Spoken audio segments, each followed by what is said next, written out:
Nikmat ibadah ni tuan sekalian, buat dengan tenang, kita rasa nikmat dia. Bacaan sama juga, rokok sujud sama juga. Saya ada pengalaman satu hari, saya pergi tawaf di Mekah, tawaf di Kaabah. Kebetulan tawaf sunat. Dan saya niat pada waktu itu nak tawaf dengan tenang, saya tak nak cakap dengan siapa-siapa dan saya tak nak tengok siapa-siapa. Dan saya dah niat dalam hati saya nak tawaf dalam keadaan step kaki ni yang sama. Tak nak gopoh, tak nak bekerja-kerja. Kalau boleh, nak jaga step yang sama. Saya masuk tawaf. Sambil-sambil berzikir, tawaf. Tenang, pusing. Masuk pusingan kedua, tiba-tiba ada orang pegang bahu saya. Letak tangan atas bahu saya.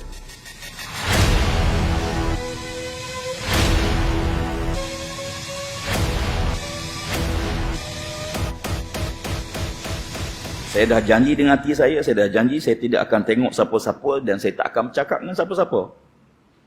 Jadi bila tangan tak atas bahu, saya kata, siapa pula ni? Yang pelik tuan-tuan, dia letak tangan atas bahu saya, dia tak cakap apa-apa. Jadi saya berjalan, saya terus tawaf. Dia ikut. Saya kata, siapa ni? Orang ke, malaikat ke, jin ke? Kalau kawan, mesti dia tegur. Ni tak tegur. Kalau orang lain, mesti bercakap. Ni tak bercakap. Mungkin jin. Mungkin malaikat. Kalau malaikat, kalau kena Israel, nyanya. Ni malaikat apa ni? Tak apalah. Saya terus pusing tawaf. Kedua, tiga, empat, lima. Dia ikut tuan-tuan. Tangan duduk atas bahu saya tak turun-turun. Sampai habis pusingan ketujuh. Habis pusingan ketujuh, saya selesai. Saya tengok dia. Tengok-tengok orang perempuan. Silap tak tengok awal. Tengok-tengok orang perempuan, seorang makcik tua. Dia beritahu, dia kata saya nak sangat tawaf. Tapi kaki saya sakit. Saya perhati ke Kaabah kalau ada seseorang yang saya boleh tumpang dia, yang tidak laju sangat berjalan, yang saya boleh tumpang kerana kaki saya sakit. Dia kata, saya perhati kamu berjalan dengan perlahan, makcik rasa makcik boleh ikut kamu. Bila kamu pusing, makcik tunggu. Makcik tumpang kamu. Sebab makcik sakit kaki. Saya kata, tak apalah makcik. Saya dah habis 7, makcik baru 6, ada satu lagi. Dia kata tak apa, dia buat. Tuan-tuan sekalian, teringat kita satu peristiwa yang disebut bagaimana suatu hari, seorang laki-laki, seorang pemuda yang tawaf dalam keadaan yang cukup tenang depan Kaabah. Dan sambil-sambil dia tawaf, dia berselawat kepada Nabi SAW.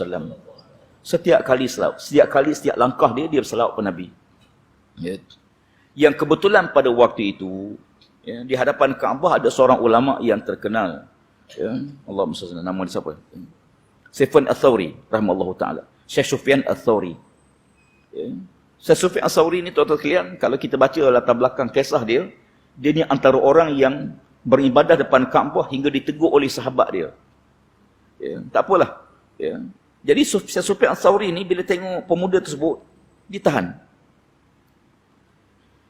Dia kata, aku dengar setiap langkah kamu berselawat pada Nabi SAW. Boleh, tidak salah. Cuma aku nak tanya, kenapa kamu tidak membaca doa yang maksur, doa yang ada doa. Pusingannya ada doa dia tertentu. Kenapa kamu tak baca doa tu? Lalu pemuda ditanya, siapa kamu? Laki-laki itu kata, akulah Sufyan Ats-Tsauri. Bila dengar nama Syekh Sufyan Ats-Tsauri, dia kata, Masya Allah, seorang ulama yang besar. Seorang ulama yang sangat hebat.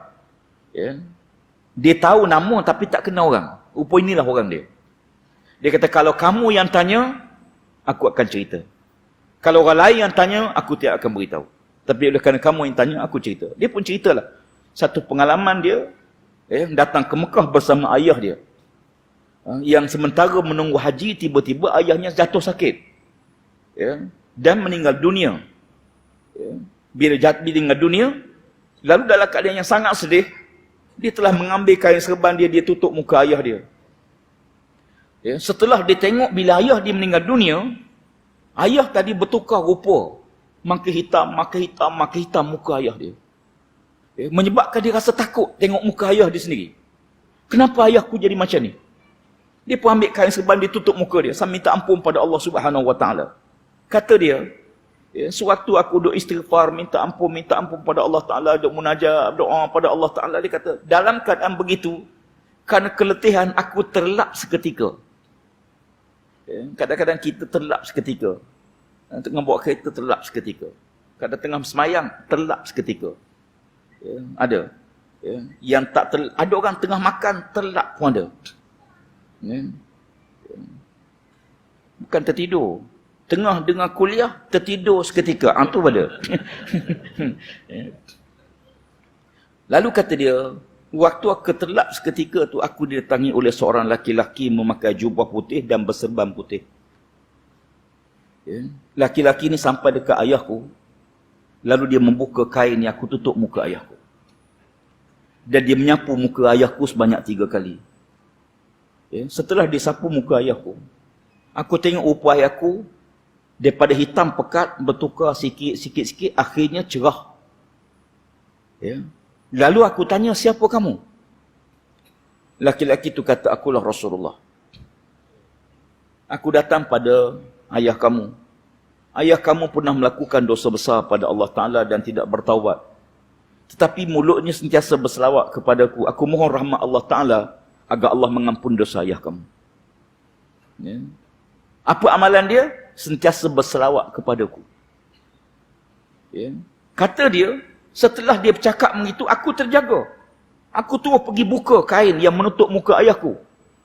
Wahai Syekh Sufyan, benar-benar aku tengok muka ayahku tidak lagi hitam sebagaimana waktu sebelumnya. Bermula hari itulah aku tidak pernah tinggal selawat kepada Nabi sallallahu alaihi wasallam.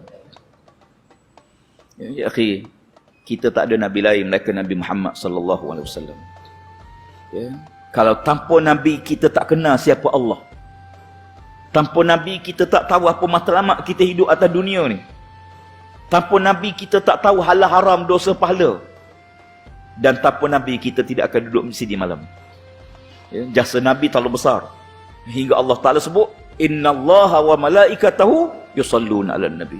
Allah berselawat kata Nabi, malaikat berselawat kata Nabi. Tuan-tuan, setelah Allah Ta'ala beritahu dia dan para malaikat dia berselawat kepada Nabi, baru dia suruh kita berselawat. Ya. Perintah lain tak ada, tuan-tuan. Perintah sembahyang, Allah suruh, aqimus solah, dirikan sembahyang. Wa atau zakah, keluarkan zakat. Semua perintah lain direct, kecuali selawat. Kerana selawat Allah Ta'ala sebut dia dulu berselawat, baru dia suruh kita berselawat kata Nabi sallallahu alaihi wasallam.